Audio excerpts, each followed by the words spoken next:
Hello, magandang hapon sa inyong lahat. So may nag-forward sa akin ng nung video ito yung sa Barako Fest sa Batangas. Nung una hindi ko alam yung konteksto. Ito si Boss Bullet, naaalala ko ito. 'Di ba ito yung nangyari? Papanoorin muna natin Hindi ko alam yung konteksto kasi tinanungan ko sila Pinoy Soldier, sila Sarlans, sila hindi rin nila alam, bagong issue kasi ito. So ito yung video panoorin muna natin. Then lately ko lang parang medyo naintindihan, pero kung medyo mali pa rin ang pagkakaalam ko, i-correct nyo ko sa comment section. Kasi ito pina-request lang sa akin to kung ano daw reaction ko. Magandang gabi sa inyo lahat. Kapag-isip ka, sana yung mga pinangakuhan mo, ibigay mo yung para sa kanila. Dahil gusto ko yun.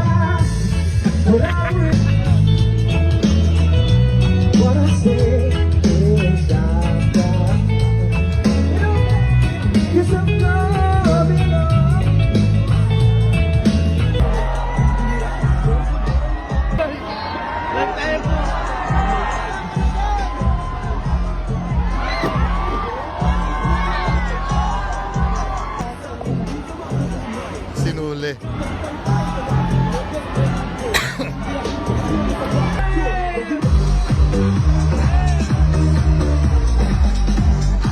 Yun na siya ng police, no? Sa akin, ang pagkakakilala ko dito kay Boss Bullet na to, ito yung nagbenta yata kay Boss Toyo nung vintage na NBA jacket.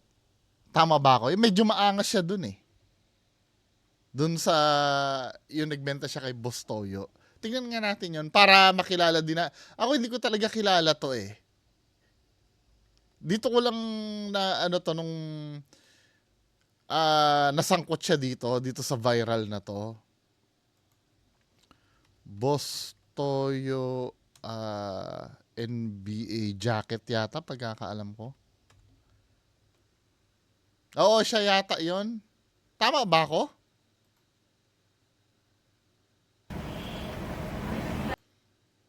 Tingnan nga natin kung siya yun. Malaki pa ni Mama, Malaki. diba? Pangilapi gapon. Tingnan natin siya ba to? Security natin dito. Ay, parang kilala ko yan. Si sa Batang Quiapo yan, si Bullet. Oo, Boss Bullet. siya nga yata yun. Oo, siya nga. Idol natin to sa MMA. Kaya nga na, Boss Bullet. Ayan. Angas yung mga bantay mo ron, Ay, syempre, kailangan matindi yung mga security natin dito. Kamusta? So, dito ko siya una nakita. Hindi rin naman ako nanonood ng Batang Quiapo. Nagbatang Quiapo pala to according dito. So, ito kasi yung nangyari, mga kababayan ko. Parang kasama siya doon sa final, no? Sana ba yung video na yun? Ito yung final. Parang tatlo na lang yata silang ay, hindi. Sorry. Ito. Parang ang palaro na to, ito is Squid Game Pinaliwanag naman ni Boss Toyo dun sa page niya. Napanood ko to kanina kay Nico David. Dun ko na nalaman yung konteksto nito. Marami sila dyan na nagpapalaro. Then ito na yung final 3. Parang pinaghalong Mr. Beast at at Squid Game yung laro. At ang pinakahuli, mananalo ng 1 million pesos. So tatlo sila dyan kung sinong makaano nung suitcase, makapili ng suitcase yata na 1 million, yun yung mananalo. So ito yon, play natin 3, 2, 1. Yes! Ikaw may pagkakataon pumili ng touchable. One ang kanyang napili. So, tsaka Deal or no steal? Medyo may pagka-deal or no deal dito. ang gilas pa. Tingnan natin to, hayaan natin si God ang mag-design. Kung para sa kanya, para sa kanya. Kung para sa akin, para sa akin. No steal! No steal!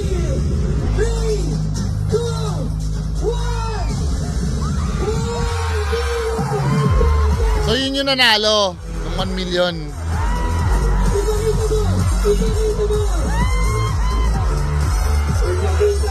Hindi nagalit si ano? Boss Bullet.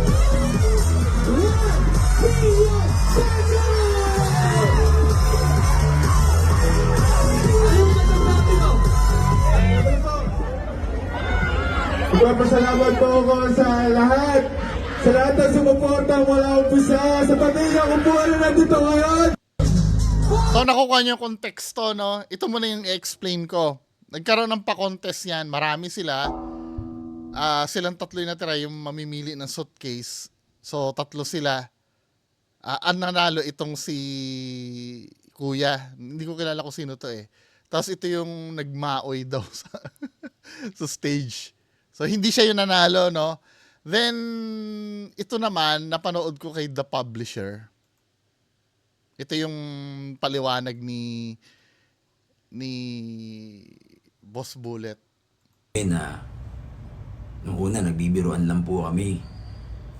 Pero nung nakita ko po sa kanila na lahat sila sang-ayon, napaghati-hatian na lang yung 1 milyon. Kung sino man ang mananalo, maghahati-hati na lang po sa 1 milyon. Pero syempre po mas malaki yung magiging parte ng mananalo. Lahat po sila sang-ayon doon kasi nga po kailangan nila ng pera. Kaya hindi na rin po ako nagangad. Gusto ko po talagang manalo. Sa huling pagkakataon gusto ko pong manalo. Binigay ko lahat yung todo ko. Maluwag ko pong i-share sa kanila yon. Boss King. So yun yung ano, yun yung may usapan daw sila, no, na kung sino mananalo paghahati-hati. I don't know kung sino yung maghahati-hati. Hindi naman na-mention eh. Hindi naman sinabi yung lahat ng kasali doon or silang final 3, no. Basta ang usapan nila maghahati-hati daw. Kaya ito yung nangyari. Maoy sa ibang bayan dahil hindi nanalo ng 1 milyon.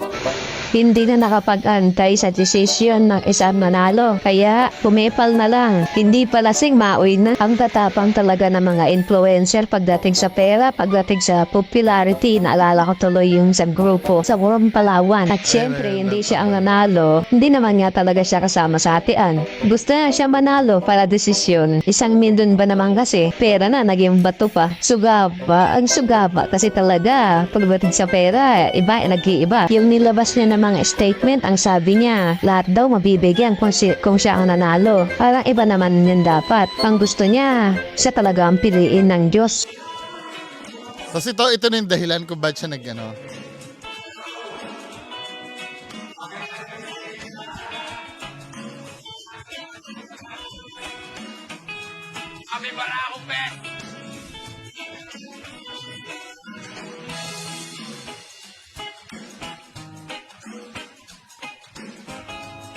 Pinatayan.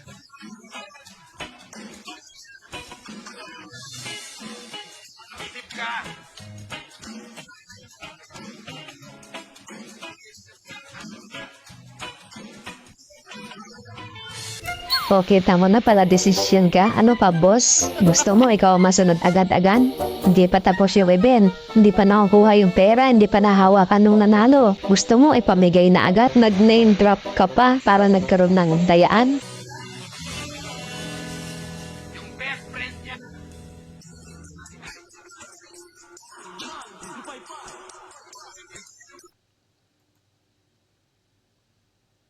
So, ito yung nangyari. Part 2. Sena ka. Gusto mo ikaw masunod. Ayan, pinauwi ka tali ng 2 pulis. Wala kang palag, no? Basahan ka ng Miranda rights niyan. Sabto weekend, Lunes ka nalalabas niyan. Hindi kasi ganito, no? Yung problema kasi nila, internal yon. Ngayon, nakukuha ko na yung konteksto.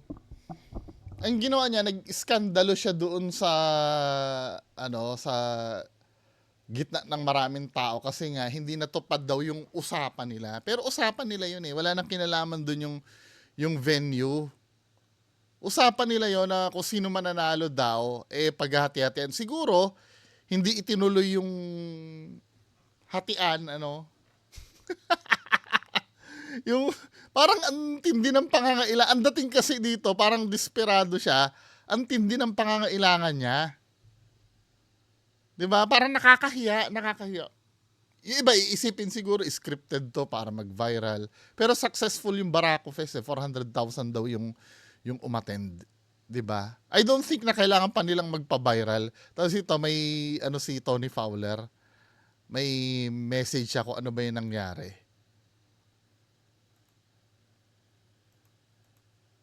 Dahil lang medyo mabagal. Pakiramdam ko, bilang leader ng Toro family, kailangan ko po magsalita sa nangyari kahapon sa Barako Fest. Ako yung tipo ng tao na mahaba po yung pasensya ko at pinag-aantay ko talaga yung mga tao na magsabado para sa explanation namin. Pero gusto ko po iklaro yung pangalan ng mga nakakasama ko. Eto nga at kakagising ko pa lang, kita nyo naman, pagka-uwi agad kasi namin dito, hindi ko matanggal yung parte ng kilay ko, diba? So ganito po yung nangyari. Yung time na mag-perform na po kami ay meron kaming nakalaan na 20 minutes mahigit na performance para sa inyo. Parte po ng aming show na may kasama po akong mga singers and dancers. At ang lalaki po na nagtitrend ngayon sa social media na naagawan ng mic sa stage, ang pangalan niya po ay si Pula. At parte po siya ng Toro family. Ilalabas namin sana siya ngayong Sabado na siya po ay ang aming bagong Toro family member trainee. Kasi kami po ay tumatanggap na ng bagong Toro family members. So habang siya po ay nagpe-perform, makikita niyo po dito na bigla po siyang nilapitan at inagawan ng mic. Akala ng mga organizers ng ibang mga tao ay parte po itong lalaki na to, na ang pangalan daw ay Bullet, na parte po siya ng Toro family at parte po ito ng show namin, ng 20 minutes mahigit na show po namin. Pero hindi po. Kaya nung una, tataka kayo bakit ang bagal ng security kasi nga akala nila parte po ito ng show namin. Pero ulitin ko, hindi po. Hindi namin alam kung bakit siya umakyat ng stage. Hindi din namin masyado maintindihan kung ano yung sinasabi niya at kung saan siya nagagaling. Pero sobrang proud kami kay Pula kasi hinandle niya ng maayos dahil tinignan siya ng masama and then parang saying na umalis ka, parang hindi ka kasali. So wala naman nangyari na sinaktan niya yung aming kasama. Kaya si Pula ay paunti-unting umexit ng maayos. Ito po yung tingin niya sa aking ka-member. Ayan po yun. Kaya parang ngumingiti siya, okay, aalis ako. Kasi hindi niya rin naiintindihan. Kasi first time niya po maging Toro family member, first time niya po mag-perform, kasama kami on stage ng ganito kadaming tao. Kaya naguguluhan po siya.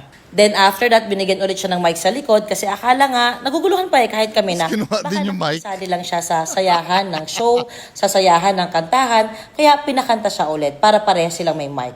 Pagkatapos po nun ay ganun pa din ang nangyari. Habang kumakanta siya, inagawan niya ng mic si Pula. Paano nga ano yung nangyari nga uli? Nakakahiya yun, men. Mukha siyang patay gutom doon. Nung nagngangangal-ngal siya doon sa doon sa stage dahil hindi natupad yung usapan nila. Napaka-pathetic naman nun. Magandang gabi sa inyo lahat. Kapag-isip ka, sana yung mga pinangakuhan mo, ibigay mo yung para sa kanila. Dahil gusto ko yung Pinatay yung mic niya, What I say is I got Yes, I'm loving you.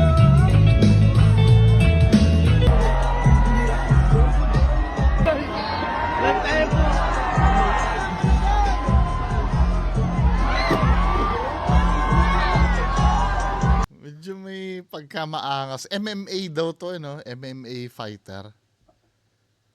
Di ba? Ano masasabi nyo doon? Hindi kasi pag ganyan, yes, sige, intindihin natin si Kuya Bullet, Kuya talaga eh. Intindihin natin, yes, may usapan kayo, pero hindi naman damay doon yung inagawan mo ng mic. At the same time, yung performance. Bakit kailangan ipaalam mo sa tao yun? Actually nga, pag pinaalam mo sa tao yun, baka mamaya iisipin pa nila, scripted yung nangyari eh. Yung reputasyon din ng show yung magsasuffer dahil dun sa ginawa mo na yon. Na yung internal kasi yung usapan nyo yun eh. Yung pinag-usapan nyo, hindi naman legal ba yon? Hindi naman illegal yon. Nasa pagpapasya nyo yon. Ngayon, hindi ito yung hindi ito yung proper venue eh. Kung napag-usapan nyo yun, siguro bigyan mo ng time, baka bukas. Parang hayok na hayok ka sa pera. Kung granting na marami kayong nag-usap-usap doon, maraming napangakuan, tapos ikaw lang ang nagrereklamo na ganyan, Parang ikaw yung patay gutom, men, eh. Parang ikaw yung hayok na hayok sa pera, eh. Yes, I know, no? Pag napangakuan ka naman talaga tapos hindi natupad, nakaka-disappoint minsan. Pero sometimes, wala naman nagbabind na kontrata. 'Di ba? Anong ikakaso mo dun sa nagpangako sa'yo pag hindi ka binigyan? Wala naman yung kasulatan, 'di ba? Talo ka din, napahiya ka pa. Ano bang pwede ikaso sa nagpaasa? Wala naman, eh, no? Parang pinahiya niya yung sarili niya dito. Parang tuloy pinagmukha mong patay gutom ka. Parang lang naman, pero I know mukha ka naman mapera, eh. Kaya lang, 'di ba, hindi maganda yung venue nung inano mo, nung pinaghingahan mo ng sama ng loob. Anong kinalaman nung maraming tao doon? Tapos nag-mention ka pa, yung best friend ni Boss Toyo, disqualified, di ba, ganyan. Kakahiya, no? Di ba, min? Tapos yung inagawan niya, ang inisip ko nga, yung inagawan niya ng mic, ito yung nanalo. Yun ang inisip ko. Iba palang segment ito, parang show ito ng Toro Family. Doon siya umiksena. Nakakabastos nga naman yun. Or sana naghintay ka between act na, no? Halimbawa, pagkatapos ng Toro Family kasi may susunod na yung in between, doon ka na lang sana sumingit kung hindi ka makatiis. 'Di ba?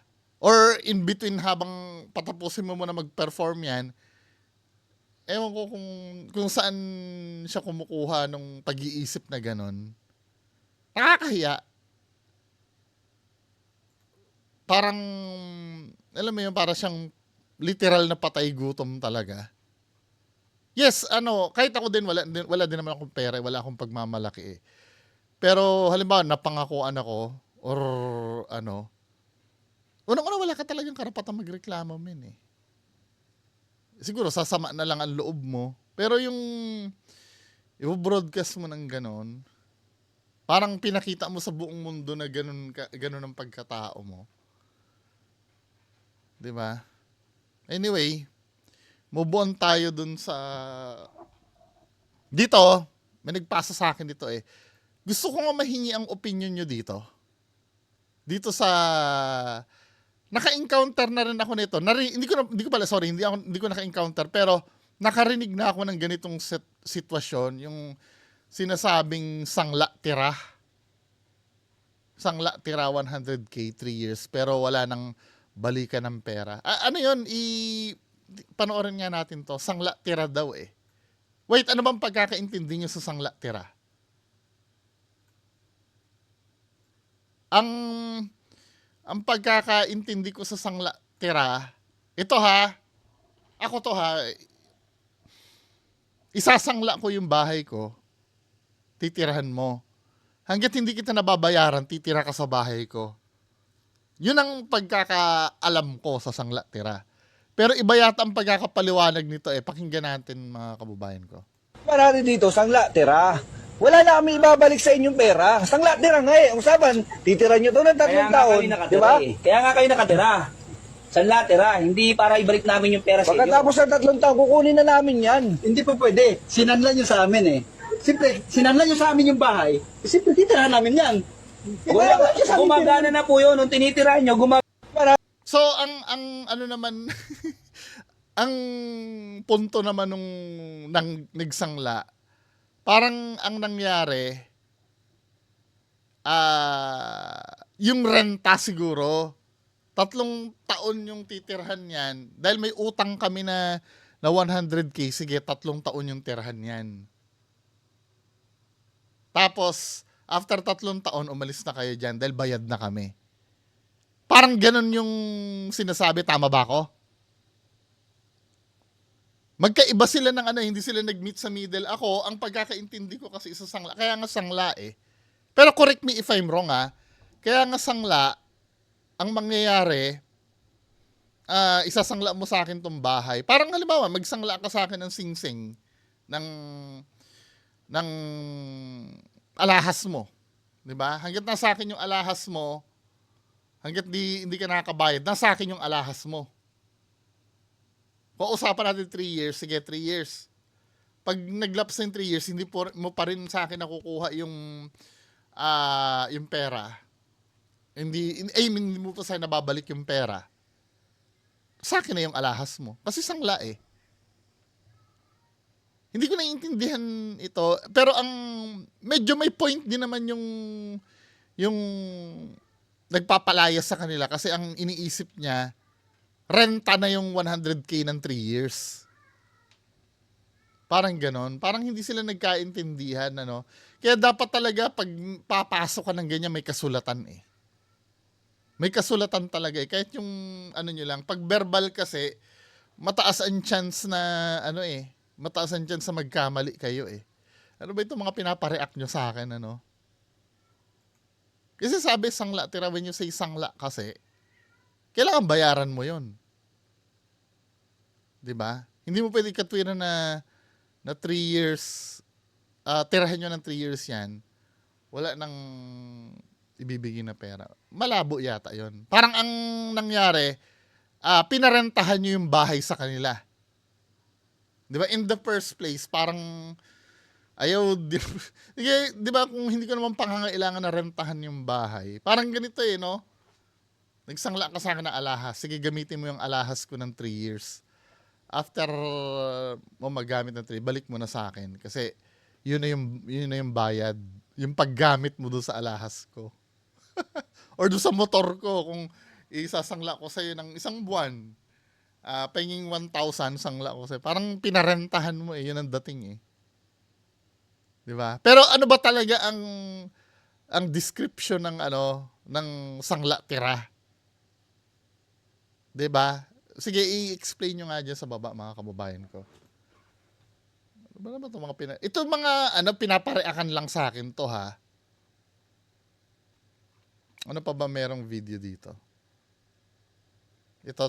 Ano to? Yung pinagsasabihan yata yung, ba't isn't available na?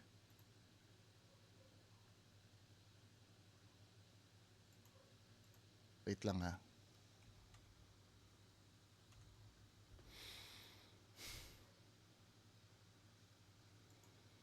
Hanap pa tayo ng iba. Dami ito. Minsan kasi hindi available yung link na binibigay. Ito. Gumana na. Ano ito?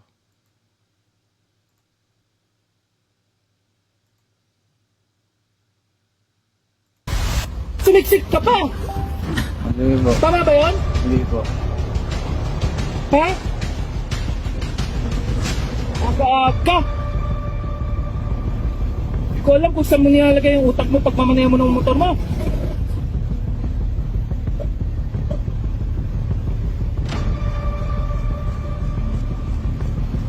Binabasa ko mga comments. Ipapan kita dito sa village namin? Ha? Dahil unsafe yung pagmamanaya mo ng motor mo? Ha? Hindi ka makakuha ng mga pasahero mo dito? Nagalito ka ba? Hindi po. Sige po, pabanyan na lang po. Anong pangalan mo? Ba't ko po ibigay, sir? Ha? Bakit Takot po? ka? Hindi po. Umayos ka? Umayos Ha? naman po, sir. Nangingi naman ako ng tawad, sir. Pasensya na po. Di ba kanina po po ako nangingi Pasensya ng na po, tawad, sir. ganun lang.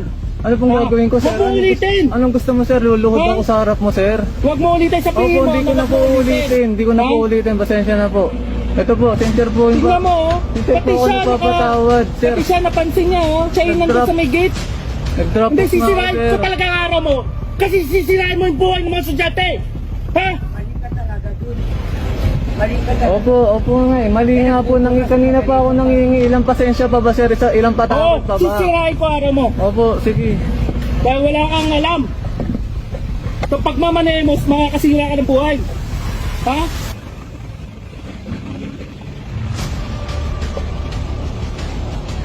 Binabasa ko yung mga comments eh. Aga-aga, patanga-tanga ka. Doon ka pa dadaan sa harap ng labasan at daanan ng mga estudyante? Sir, paano ako lalabas dun, sir? Di ba naka... Umikot ka, tanga! Pwede mo nga Atras atras yung ako. motor mo! Sige, Ha? pasensya na, sir. Tamad ka kasi! Tamad-tamad mo. Ako, hati din ako kasi binabasa ko yung mga comments. May part na dun sa rider. I don't know kung nag-uutak teleserye dun sa rider or minsan akong tatanungin nyo ha. Feeling ko hindi naman magagalit ito si kuya na naka-uniform. Army ba to? O kung army man si kuya, no? Hindi naman siya magagalit kung walang ginawang kakamotehan yung rider. Di ba? Kahit ako din, mafu-frustrate talaga ako doon. Halimbawa kung katangahan yung ginawa nung rider. Lalo na kung may minimension siya yung parang safety ng mga bata or estudyante ba yon na sinasabi niya. Yes, nakaka-frustrate yon. Yung parang kadalasan kasi, alam mo na, kahit maingat kang magmaneho, yung mga rider na, ako rider din ako baka sabihin nyo, yung mga iba kasi, kahit sobrang ingat mo, no, madadamay ka Yung minsan nga, kahit nga nakapark ka lang, kahit secure yung pagkakapark mo, bigla na lang may tatalsik sa'yo na isang rider na sumemplang. Di ba? Nakaka-frustrate nga naman doon. Then, kaya lang sometimes, siguro kung nakita ng ibang netizen na kinampihan yung rider, kasi parang overkill Pero kung naranasan mo kasi na maka-encounter ng kamote sa daan, masasatisfy ka dito sa ginawa ni Kuya Army. No? Masasatisfy ka sa ginawa. Hindi ko pwede rin namang husgahan yung mabuisit dito kay Army. Siyempre, ang image na naman yan, porkit naka-uniform, ang tapang-tapang mo. Yan na naman tayo di ba? Pero kung tutuusin, pag kayo nakaranas na may kasabay kayong kamote na muntik na kayong mamatay dahil sa katangahan nung nyo, makakapagsalita kayo ng ganyan Pero hindi naman natin alam kung ang senaryo ba na yon ay muntik na ba siyang mamatay. 'Di ba? Paano, hindi ko naman pwede sabihin na baka barilin niya kasi nga army nga to. Mas okay, pero lesser evil mas okay na to kaysa barilin siya ng army. mas yon, at least kahit paano pag uwi mo diyan bilang rider, siyempre masama ang loob mo na napagalitan ka, napahiya ka sa pero lilipas din yan yung pagkapahiya mo, di ba? Anyway, move on tayo mga men, speaking of lilipas din, ito, sino ba nagpasa sa akin ito? Sorry kung hindi ko na name-mention yung mga nagpasa kasi ang ginagawa ko, iniisa-isa ko na yung video para sunod-sunod ko na lang siyang ipi-play. So ito, Diwata again, nasayahan kayo dun sa Diwata content natin So ito, Diwata, nagbukas pala siya ng branch sa Calamba, Laguna. Oh yeah, nagba-branch out si Diwata. Meron siya sa Caloocan. Pero tingnan natin to, men. 3, 2, 8, 7, 6, 5, 4, 3, 2, 1. Congratulations! Diwata Paris Overload, Calamba City Branch. Pero parang wala na, ba't puro nakaitim yung nakita ko? Parang mga staff niya na lang yata. Mga nakiyaw naman dyan! Isang malakas na palakpakan, congratulations! The official... Parang hindi na ganun. Yung katulad dun sa Quezon City, di ba, nagbukas siya. Ang dami nun Mainit pa kasi siya nun. Pero who knows, Open! Yung kasikatan niya siguro, nag-fade na. hindi na ganun ka hindi na ganun ka dami din naman. Ang country. May mga tao pa rin naman, kaya lang hindi na ganun kadami. Katulad nung dati, 'di ba pag nagbubukas ng yan. Pero may chance pa rin naman siya eh. Ibig sabihin nakapagpatayo siya ng I don't know kung siya yung may-ari, no? Isa rin sa debatable yan eh. Siya ba talaga may-ari nung sa Quezon City at ibang branch na na tinatayo? Kasi sa totoo lang, gusto kong talagang kumain doon sa Quezon City, titingnan ko yung BIR eh. O yung DTI ko sino yung nakapangalan doon. Naku-curious kasi ako kasi yung mga strategy niya, I'm so sorry ha, alam naman natin si Diwata hindi nakapag-aral. 'Di ba? Pero yung strategy niya, yung umano neto, mag-organize ng mga ganito, I'm so sure hindi siya yung utak niyan eh. May someone na na nagdi-decision nito para sa kanya. Yung mga mag-hire ng mga banda na yan na I'm so sure hindi niya utak yan eh. May someone yan sa pero gayon pa man I don't know kung gagana pa yung branding ni Diwata. This time siguro mag-concentrate na talaga siya sa negosyo niya. Feeling ko after mag-fade ng kasikatan niya, magba-back to zero siya niyan eh. Yun na yung pagtrabahuhan niya, karirin niya na talaga yung pares na yan. Kasi after election, feeling ko yung vendor party list niya, mukhang wala nang sa kanya talaga eh. Sariling sikap na siya nun eh, feeling ko. After election. Diba? Kaya napansin nyo ngayon, siya, lumalapit siya kay Nening B, nakikipag-collab siya, I wish him well.